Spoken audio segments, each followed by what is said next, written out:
continuar. Isso. Aí os comportamentos começam a aparecer para as outras pessoas que não sabem o que está acontecendo. E é isso que a gente está chamando a atenção aqui, né? Observem suas crianças, observem seus adolescentes. Sim, né? Eles dão sinal, geralmente. É. Geralmente eles dão os sinais, e um dos sinais que é considerado como sutis também, o distúrbio alimentar. Sim, Né? sim. Passar a comer demais, ou comer Ou de de menos. menos, Ou de né? menos, isso. Né? A apatia, isolamento social, né? A mudança brusca de humor, como Cíntia já falou. Tudo isso são sinais que devem ser levados em consideração. Ou seja, ter atenção à criança, ter atenção ao adolescente. Não se deixar ser levado por essa rotina louca que pede cada vez mais de nós uma resposta. Os nossos filhos são o nosso maior família, filhos, é o nosso maior patrimônio. Né? É verdade. Não existe nada que a gente consiga aí no mundo que justifique, né? E quando se depara numa situação assim, a gente vê o sofrimento da família. Inclusive, eu costumo dizer que quando um filho é abusado, o sofrimento é tão grande que é como se a mãe tivesse sido violentada. Sim. Do sofrimento, geralmente adoece junto. Precisa de tratamento à família. E é tanto que tem casos que existe até uma negação. Não, eu não acredito. E talvez, penso eu, não sei se é coerente, até se tem uma lógica dentro da psicologia, que alguém assim, que o assunto em si já é tão difícil, tão pesado, que existe uma negação de dizer assim, nunca vai acontecer. Porque já, em si, em pensar, já é pesado. Mas tem uma lógica. é aquilo que a gente estava conversando, que muitas vezes as pessoas assim preferem não falar no assunto, achando que se falar é mais fácil de acontecer, né? Sim. Quantos pais, eu já ouvi de vários pais falando assim, eu não preciso que a escola fale de educação sexual com meu filho, eu ensino em casa. Só que se a maioria dos nada. casos de abuso é na família. Sim. E educação sexual não é ensinar a criança a ter relação sexual, Não, não. de É jeito ensinar a nenhum. cuidar do seu corpo, a identificar o abuso. Isso é educação sexual, né? Então, tem essa questão aí, né? Não, é melhor não falar. Melhor não falar. E como é que você vai ensinar, às vezes, se você não sabe? Se pois você é. não tem o como, conhecimento. né? Porque até para isso você tem que ter... até para isso, principalmente, você tem que ter o jeito. Isso. Falar, É o porque preparo. as pessoas vêm com os achismos, né? Eu sempre fiz um esforço tremendo. Eu tenho 2 filhas, né? E um filho, né? E a minha filha mais velha está com 30. 31 já, cabeça? 31 já, 31. O tempo passa rápido. Mas eu sempre tive uma preocupação muito grande em ter um pouco mais de abertura nesses contextos de falar sobre sexualidade, né? Para que não ficasse uma distância tão grande. E não aconteceu com a nossa filha recente agora, com a Ananda, né? Porque a Ananda sempre foi muito colada com o Belo o tempo inteiro. Mas a minha primeira filha, ela era um pouco mais colada comigo, e a primeira menstruação dela fui eu que fui levar o absorvente na escola. E aí, quando ela menstruou pela primeira vez, quando ela chegou em casa, eu fui explicar para ela o que era o aparelho reprodutor dela. Expliquei. Olha, filha, aconteceu isso, porque isso, aquilo, aquilo outro. Expliquei tudinho. O seu aparelho reprodutor está funcionando, você percebeu que seus seios começaram a crescer. Eu não precisei basicamente fazer isso com a Ananda, porque Bela já é uma pessoa que tem uma proximidade muito grande, né, com a Ananda. Mas eu sempre me preocupei. Eu não tenho assim, nenhum receio de falar com os meus filhos sobre sexualidade, porque é uma coisa que você não pode evitar, porque é natural de qualquer ser humano e vai acontecer. Se eu não falar, quem vai falar é a amiguinha dela de 14, 15 anos ou o amigo.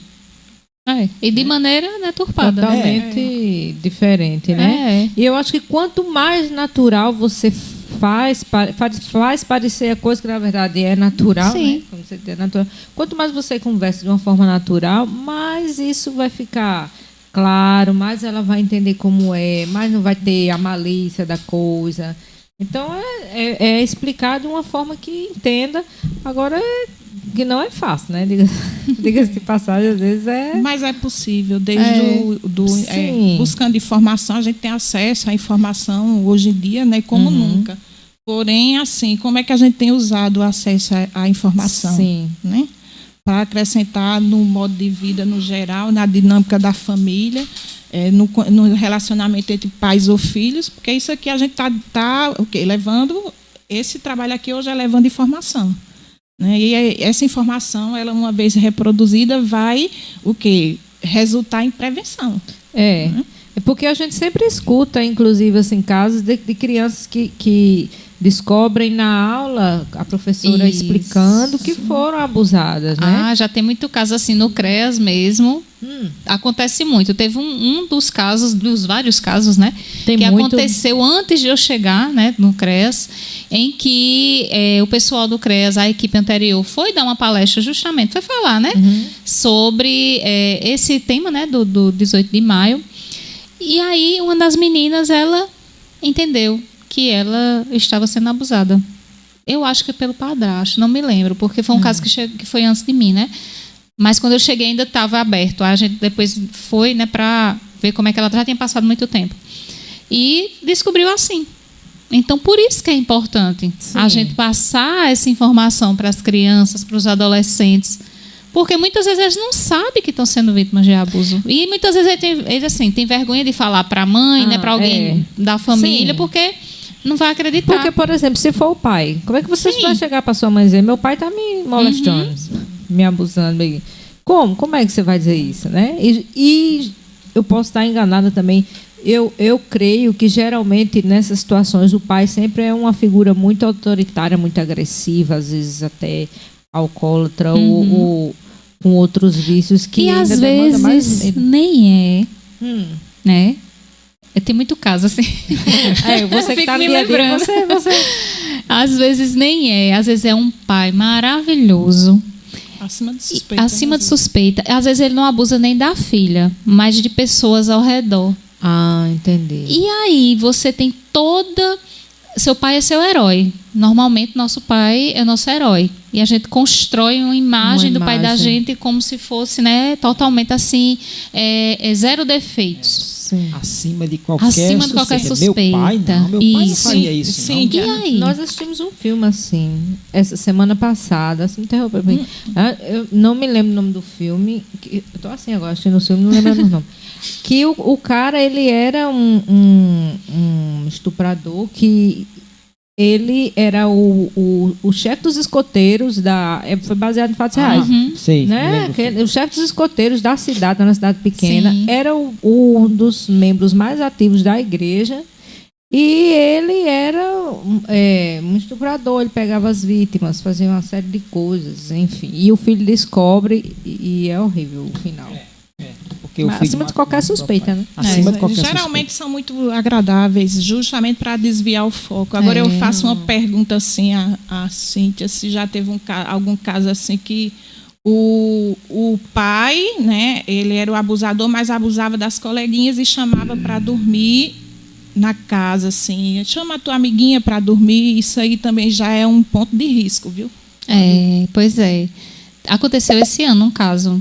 Não no CREAS, foi já em outro contexto, fora de CREAS, né? Em que a pessoa me chamou para contar o que estava acontecendo e eu faço o quê? Ela, né? Eu faço o quê? O que é que eu faço? Eu não posso ficar calada diante disso, mas é meu pai. Pronto. E aí, a pessoa faz o quê? E aí?